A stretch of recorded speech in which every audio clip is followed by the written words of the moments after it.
So I want to get into my old series, which I had failure is data, and I want to kind of tie this into a class session I had tonight. So tonight, taught my inmate class, and usually we get into a good conversation, a good dialogue, and a lot of the time, the big questions that they have is like they operate based from identifying as an inmate instead of identifying as a person who might have made a mistake or who might have done things the wrong way. And what I mean by this is they shoot down a lot of good ideas that they have because I can tell they still identify with the old version of themselves that might have been like a troublemaker, right? So usually what happens is I have to pull this out of them like, hey, like you had a good idea, like elaborate on that.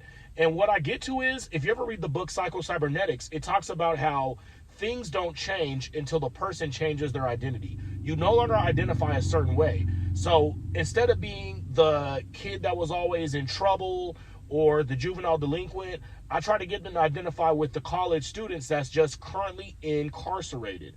And that's something that's usually going to change. And I don't know what time period, but at some point. So the biggest thing is not to identify with the you that, might have made mistakes. Don't identify as a failure. Identify as a person that maybe had a setback.